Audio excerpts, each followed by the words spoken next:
நான் இன்னைக்கு சொல்ற இந்த வீடியோவை நீங்க பார்த்துக்கோங்க. இன்னைக்கு தேதி 24/3/2026 புதன்கிழமை காலையில 7:15க்கு உட்காந்து பேசுறேன் நானு. இன்னைக்கு நான் சொல்ற விஷயம் எப்பனாலும் உங்களுக்கு புரிஞ்சுக்குவீங்க நீங்க இந்த வீடியோ பார்த்தீங்கன்னா. இதுல என்ன சொல்ல போறேன்னு சொல்லி கேட்டீங்கன்னா, நடிகர் விஜயை பொறுத்தவரைக்கும் முதலமைச்சர் ஆகணுங்கிற எண்ணம் துளி கூட கிடையாது. அவருக்கு முழுக்க முழுக்க திமுகவோட வாக்கு வங்கிய சரிக்கணும். அவ்வளோதான். ஓகேங்களா? ஏன்? திமுகவோட வாக்கு வங்கிய அவர் ஏன் சரிக்கணும்னு நினைக்கிறாரு? இதுல அவருக்கு என்ன லாபம்? இவருக்கு வந்து பார்த்தீங்கன்னா, சிம்பிளா சொல்றேன். தமிழகத்துல இருக்கக்கூடிய பாரதிய ஜனதா கட்சி வந்து தமிழகத்துல கால் ஊன்றவே முடியல. ஒரு சின்ன புல்லு கூட நட்டு வைக்க முடியல அவங்களால. பாரதிய ஜனதாவுக்கு சேர்ந்த புல்லு அப்படின்ட்டு. ஏன்னா, இங்க பாரதிய ஜனதா கட்சிக்கு மதிப்புங்கிறது ரொம்ப ரொம்ப குறைவு. கட்சி அவங்க எவ்வளவோ சாதனைகள் பண்ணாலுமே கூட இங்க இருக்கிறவங்க யாருமே அத புரிஞ்சுக்க மாட்டாங்க. ஏன்னா, இங்க இருக்கக்கூடிய திராவிட கட்சிகள் அவங்க ரொம்ப வில்லனா தான் காமிச்சு வச்சிருக்காங்க. அதனால வந்து பார்த்தீங்கன்னா, பாரதிய ஜனதாவை சேர்ந்த பாரத பிரதமர் மோடி அவர்களுக்கு திமுகவோட வாக்கு வங்கிய சரிக்கணும். திமுக, அதிமுகன்னு சொல்லி 2 கட்சி தான் இருக்குது. திமுக, அதிமுகன்னு 2 கட்சி தான் இருக்குது. இவங்களுக்கு இடையில மக்கள் செல்வாக்கு மிக்க யாராச்சும் ஒரு நபர் வந்து திமுகவோட வாக்கு வங்கிய சரிக்கணும். மித்தபடி அதிமுக தலைமையில எல்லா கூட்டணியும் நம்ம ஒண்ணு சேர்த்தணும். ஒண்ணு சேர்த்துட்டோம்னா, நம்மள பொறுத்தவரைக்கும் ஒண்ணு சேர்த்துனவாட்டி பாரதிய ஜனதா தலைமையில அதிமுக, பாமக இப்படி ஒரு சில கட்சிகள். இந்தாண்ட திமுக சார்பா ஒரு சில கட்சிகள். இந்தாண்ட திமுக, அதிமுக நடுப்புற புதுசா ஒருத்தனை வளர்த்தி விட்டோம்ல, அவனும் நம்மளுக்கு ஆதரவு கொடுத்தானா, இந்தாண்ட திமுக சரிஞ்சிரும். அப்ப ஆட்டோமேட்டிக்கா பாரதிய ஜனதா தலைமையில் இருக்கக்கூடிய அதிமுக கூட்டணியும் வெற்றி பெறும். அப்படி அதன் மூலியமா தமிழகத்துல எதிர்க்கட்சியை பாரதிய ஜனதா கட்சியை கொண்டுட்டு வரலாம் அப்படிங்கிறது தான் பாரதிய ஜனதாவுடைய எண்ண ஓட்டம் முழுசுமே.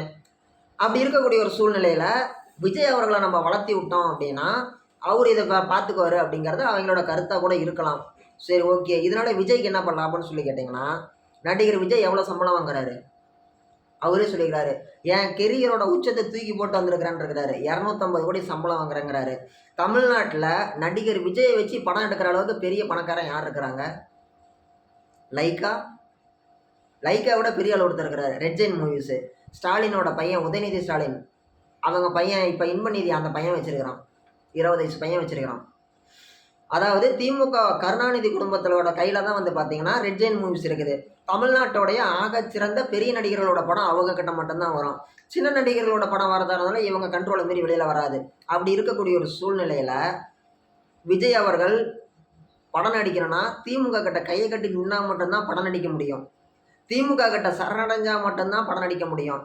இல்ல, நான் வெளியில இருந்து ஆளை கூட்டுருவோம்னா, வெளியில இருந்து ஒரு ப்ரொடியூசரை கூட்டிட்டு வந்தாங்கல்ல ஜனநாயகன் படத்துக்கு, படத்தை எடுத்துட்டாங்கல்ல. இன்னைக்கு படம் சென்சார் சர்டிஃபிகேட் போய் இன்னைக்கு 4 மாசம் ஆகுது. படம் ரிலீஸ் பண்ணிட்டீங்களா? பண்டை விட்டுட்டாங்களா? உள்ளதானே. அப்படி இருக்கக்கூடிய ஒரு சூழ்நிலையில விஜய் வந்து ஒரு 10 படம் நடிச்சா வரக்கூடிய காசு எவ்வளவு? ஒரு 2500 கோடி. நான் அந்த 2500 கோடி உனக்கு நான் கொடுத்துட்றேன். நீ 10 படம் நடிச்சா வர காசு நான் உனக்கு கொடுத்துட்றேன். நீ என்ன பண்ணு, திமுகவை தோக்கடிக்கிறதுக்கு உன்னால ஆன வேலையை பாருன்னு சொல்லி யாரோ சொல்லியிருப்பாங்களா கூட இருக்கலாம். ஒருவேளை அதனால தான் வந்து விஜய் வந்து இந்த மாதிரி அரசியலில் இறங்கியிருக்கலாம். நீங்கள் சொல்லலாம், ஏப்பா விஜய் முதலமைச்சர் ஆனாரு அப்படின்னா அவருக்கே நிறைய விஷயம் இருக்குது இல்லை, அவரே அந்த 2500 கோடிக்கு மேலே சம்பாதிக்கலாமே, அவரு அதை யோசிக்க மாட்டாரான்னு சொல்லிட்டு. விஜய் அப்படி யோசிக்க வாய்ப்பு இல்லை. அப்படி அவர் யோசிச்சிருந்தாரு அப்படின்னா, இங்கே நம்ம வீட்டில் சோத்துக்கு வழி இல்லை, பக்கத்து வீட்டுக்காரனுக்கு நீ எதுக்கு சோறு வாங்கி தர? புரியலையா? நம்ம வீட்டில் சோத்துக்கு வழி இல்லை, பக்கத்து வீட்டுக்காரனுக்கு நீ எதுக்கு சோறு வாங்கி தர? இப்போ நம்ம ஊரில் சட்டமன்ற தேர்தல் நடக்குது, நம்ம ஊரில் வேட்பாளர்களை நீ அறிவிக்க கிடையாது. புதுச்சேரியில் இருக்கிற அந்த மாநிலத்துக்கு மட்டும் நீ ஏன் வேட்பாளர்களை அறிவிக்கிற? நம்ம ஊரில் இப்போ நீ இருக்கிறப்பா, நான் இங்கே இருக்கிறேன், நான் எனக்கு தானே புது சொக்கா வாங்கிக்கணும். பக்கத்து வீட்டில் இருக்கக்கூடிய ஆளுக்கு நான் சொக்கா வாங்கி கொடுத்தா நீங்கள் என்ன கேட்பீங்க? நீ முன்னே சொக்கா வாங்கடா, ஏன்டா பக்கத்து வீட்டுக்காரனுக்கு வாங்கி கொடுக்குன்னு கேட்பீங்க தானே. இப்போ விஜய் இங்கே இருக்கிறாரு, அப்போ விஜய் இங்கே இருக்கக்கூடிய தன்னோட மாநிலத்தில் வெற்றி பெறத்துக்கு நம்ம வழியெல்லாம் செய்யணுமா செய்யக்கூடாதா? இங்கேருந்து அட்லீஸ்ட் சம்சாரத்தோட வளகாப்புக்கு போகிறாரு. இங்கே தமிழ்நாட்டில் இருக்கக்கூடிய பிரச்சனைகளுக்கு போகிறதில்ல. தஞ்சாவூரில் அவர் வண்டியை பார்க்க போயிட்டு அவர் வண்டியில் போகும்போது முன்னாடி டூலரில் வந்த ஒரு 18 வயசு பையன் உள்ளால் வந்து செத்து போயிட்டான். அந்த பையன் இளவுக்கு போக முடியல. இங்கேருந்து அட்லியோட மனைவி அவங்க வளகாப்புக்கு போகிறாரு மனுஷன்.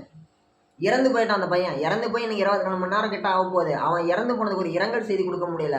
அவங்க சொந்த கட்சிக்காரன் என்ன சொல்கிறான், விஜய் அண்ணா வரவன்னு தானே சொன்னார், இவன் ஏன் குறுக்கால வந்து செத்து போயிட்டான்னு சொல்லி செத்து போனவனை குற்றவாளியாகவும் சாவை அடித்த ஆளை உத்தமனாகவும் காட்டுறாங்க. இப்போ விஜய் வந்து நல்ல மனுஷன் தானே, நல்ல ஒரு நபர் தானே, நல்ல தூய ஆத்மா தானே. அவர் என்ன சொல்லியிருக்கணும், மைக்கை பிடிச்சி பேசும் பொழுது, என்னோட ரசிகர்கள் யாரும் சாராயம் குடிக்காதீங்க, என்னோட ரசிகர்கள் சிகரெட்டு குடிச்சு உடம்பு கெடுத்துக்காதீங்க. எல்லாரும் குடும்பத்த பாருங்க. நான் வரும்போது என் வண்டி பின்னாடி வராதீங்க. எல்லாம் வாழ்க்கையை மட்டும் பாருங்க. நான் வரும்பொழுது எல்லாம் மேடை இருக்கிற இடத்துக்கு வந்துருங்க. வழியில யாரும் இந்த மாரி வரவேற்பு குடுக்காதீங்க. உங்க உடம்ப பாருங்க, குடும்பத்த பாருங்கன்னு என்னைக்காச்சும் அந்த மனுஷன் சொல்லியிருக்கிறாரா? அவரு சொல்லியிருக்கிறாருன்னா சொல்லுங்க. நான் வந்து பகிரங்கமா நான் வந்து அந்த மன்னிப்பு அப்படிங்கிறத நான் கேட்கறேன். ஒரு சின்ன ஃபுட்டேஜாச்சும் காட்டுங்க பார்க்கலாம். என் வண்டி பின்னாடி வராதீங்க. சிகரெட்டு குடிக்காதீங்க. சாராயம் குடிக்காதீங்க. குடும்பத்த பாருங்க. எல்லாம் வேலைக்கு போங்க. சொந்த தொழில் பண்ணுங்க.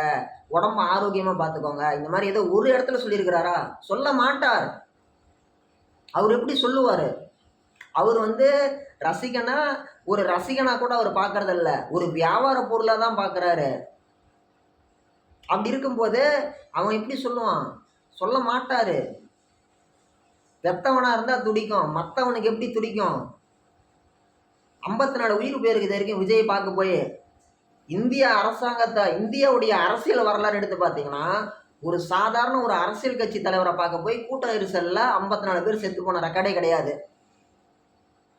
மகாமகம் தீர்த்தகுளத்துல 1992ல ஜெயலலிதா முதலமைச்சரான வாட்டி, நம்ம கும்பகோணம் மகாமகத்துல வந்து பார்த்தீங்கன்னா, கூட்ட நெரிசல்ல சிக்கி 60 பேர் செத்து போனான்.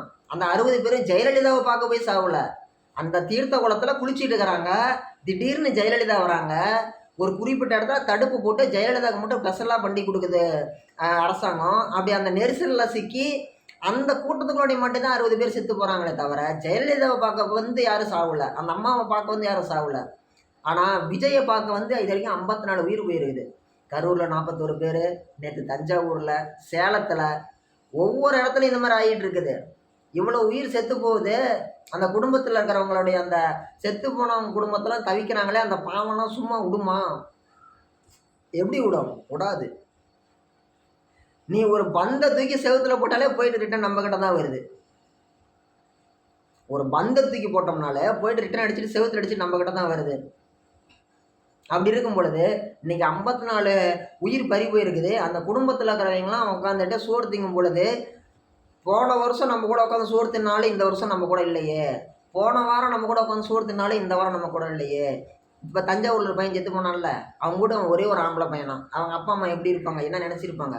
நேத்து காலையில விஜய் பார்க்க போறதுக்கு முன்னாடி நம்ம கூட உட்காந்து சோறு தின்ன பையன் இன்னைக்கு நம்ம கூட இல்லையே. அந்த பெத்த தாயோட குமுறல் விஜய் சும்மா விடுமா? விஜய் எங்க போனா இந்த மாதிரி இந்த பாவத்தை தீர்க்க முடியும்? கேள்விக்கு பதிலே இல்லை தானே. நான் சொல்றது உங்களுக்கு தப்பா இருக்கலாம். விஜய் எந்த இடத்துலயாச்சும் தன்னோட ரசிகர்கள் சொல்லியிருக்கிறாங்களா? கிடையாது. ஸ்டாலின் சொல்லியிருக்கிறாரா குடிக்காதீங்கன்னு? சொன்னது கிடையாது. விஜய் சொன்னதில்லை, ஸ்டாலின் சொன்னதில்லை, உதயநிதி சொன்னதில்லை, எடப்பாடி பழனிசாமி ஐயா சொன்னதில்லை, ஜெயலலிதா சொன்னதில்லை, கருணாநிதி சொன்னதில்லை. தமிழகத்தில் இருக்கக்கூடிய எந்த அரசியல் கட்சி தலைவர்களுமே குடிக்காதீங்க, சிகரெட்டு பிடிக்காதீங்க, குடும்பத்தை பாருங்கன்னு சொன்னது கிடையாது. அதே மாதிரி நான் ஜெயிச்சு வந்ததும் சாராய கடையை மூடுவேன் அப்படின்னு சொல்லி ஓட்டுக்கு நாடகம் போடுறதும் கிடையாது. திமுக மாதிரி சீமான் அண்ணா ஒருத்தர் தான் சொல்றாரு, நான் ஜெயிச்சு வந்தால் நான் வந்து சாராய கடையை மூடுவேன், நான் சாராய கடையை மூடுவேன், நீ ஓட்டு போட்டால் போடு, போடலைன்னா போ. என் தாய் பிள்ளைங்க, என் தங்கச்சிங்க, தங்கச்சி புருஷன், என் தம்பிங்க, என் பிள்ளைங்க சாராயம் குடிச்சிட்டு ரோட்டில் படுத்துங்கிறது, ரோட்டில் அட்ராசிட்டி பண்ணுறது, போதையின் பாதையில் போகிறதெல்லாம் வந்து எனக்கு பிடிக்கல, நான் வந்தால் இந்த கடையை மூடுவேன் அப்படின்னு சொல்கிற அந்த ஒரே தைரியம் இவர் சீமானானுக்கு மட்டும்தான் இருக்குது.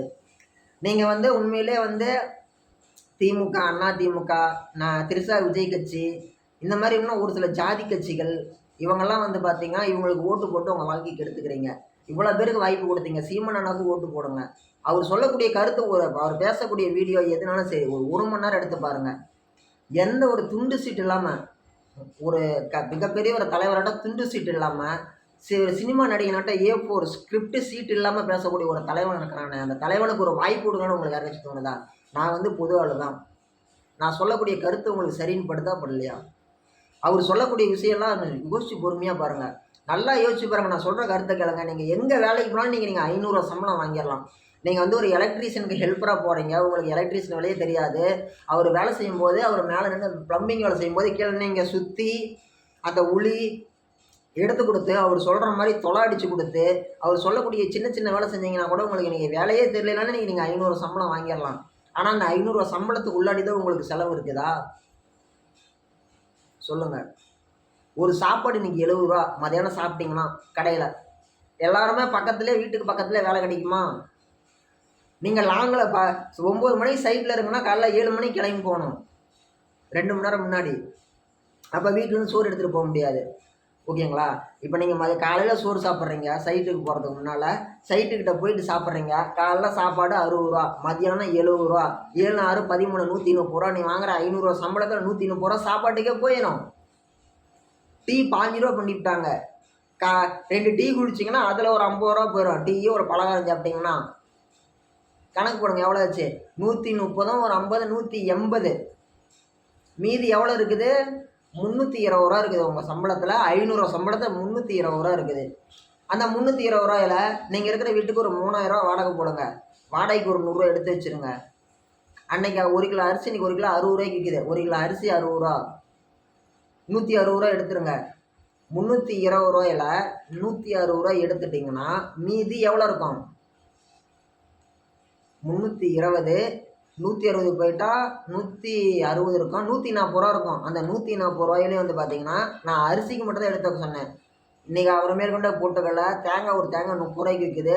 இதெல்லாம் கணக்கு போட்டிங்கன்னா எங்கேயோ போயிடும். நீ வாங்குகிற 500 ரூபா சம்பளம்லாம் வந்து பார்த்தீங்கன்னா கம்மி சம்பளம் தான், செலவு அதிக செலவு. ஓகேங்களா? இப்படி இருக்கக்கூடிய ஒரு சூழ்நிலை. இதுக்கெல்லாம் என்ன காரணம்? ஓட்டுக்கு நம்ம பணம் வாங்குறது தான் காரணம். அவன் ஒரு 400 ரூபா 500 ரூபா இப்படி தூக்கி எறிகிறாங்கிறதுக்கோசரம் அவனுக்கு ஓட்டு போட்டு நாளை பின்ன நம்ம எல்லா செலவு எல்லா கடனுக்கும் நாம் தான் கடன்காரனாக வரும். இதெல்லாம் நீங்கள் வச்சுக்காதீங்க, தயவு செஞ்சு மறந்துடுங்க. நியாயமாக நடந்துக்கோங்க. ஓட்டுக்கு காசு கொடுக்குறாங்க, அது எங்கள் பணம் தானே, ஊழல் செஞ்சு சம்பாதிச்ச பணம் தானே எங்களுக்கு கொடுக்குறாங்க அப்படின்னு தெரியுது தானே. அவன் ஊழல் செஞ்சு தான் சம்பாதிக்கிறான், என் காசை தான் எனக்கு கொடுக்குறான், நான் வாங்கக்கூடாதான்னு சொல்லி கேட்குறீங்கல்ல. நான் சொல்லலை, விஜயே சொல்கிறாரு. அவங்க மூட்டையே பணத்தை கொட்டுவாங்க, கொடுத்தாங்கன்னா பணத்தை வாங்கிட்டு ஓட்டை டிவி கேட்க போடுங்கிறாரு. சொன்னார் தானே? அப்படி இருக்கும் பொழுது அவன் திருடன்னு தெரியுது. உனக்கு காசு கொடுக்குறேன், மறுபடியும் எனக்கு ஓட்டு போடுங்கிறானா, நான் மறுபடியும் திருடவன்னு சொல்கிறான்னு தானே அர்த்தம். தெரிஞ்சு ஏன் ஏமாறுறீங்க? இந்த மாதிரி ஏமாறாதீங்க. இப்போ நம்ம வீடு இருக்குது, நம்ம வீட்டில் நேற்று நைட்டு வந்து ஒருத்தன் திருடிட்டு போயிட்டு இன்னைக்கு காலையில் வந்து இன்னைக்கு ஒரு நாள் உங்கள் குடும்ப செலவுக்கு நான் 500 ரூபா கொடுக்குறேன். 500 ரூபா கொடுத்துட்டு இன்னைக்கு நைட்டு பூட்டாமல் படுத்துங்க அப்படின்னு சொன்னால் நம்ம ஒத்துக்குவோமா? அவனை கட்டி வச்சு விளக்கமாத்தில் அடிக்க மாட்டோம். அதே திருடன் வெள்ளை வேட்டி வெள்ளை சொக்கா கச்சி கரை வேட்டி கரத்துண்டு போட்டுட்டு வந்தால் அவனுக்கு கையை கட்டிக்கிட்டு சிரிச்சுக்கிட்டு அந்த காசை வாங்குறமே. நம்மளாம் நல்ல மான தமிழன் தானா? நம்ம உடம்புல உண்மையிலேயே O பாசிட்டிவ் ரத்தம் தான் ஓடுதா, இல்லை வேறு ஏதாச்சும் A பாசிட்டிவ் B பாசிட்டிவ் தவிர வேறு ஏதாச்சும் ஒன்று ஓடுதா? குளிர்பானம் ஓடுதா, இல்லை ஆற்று தண்ணி ஓடுதா, இல்லை வேறு ஏதாச்சும் ஓடுதா? O பாசிட்டிவ் ரத்தம் தானே ஓடுது, A பாசிட்டிவ் ரத்தம் தானே ஓடுது, AB நெகட்டிவ் ரத்தம் தானே ஓடுது. இனமான உணர்வு இல்லை. இன்றைக்கி நம்ம ஓட்டு போடக்கூடிய ஒவ்வொரு விஷயமே நாளைக்கு நம்ம பிள்ளைங்களை பாதிக்கும். 5 வருஷம் முன்னாடி நான் சொல்கிறது நல்லா பொறுமையாக யோசிச்சு பாருங்கள்.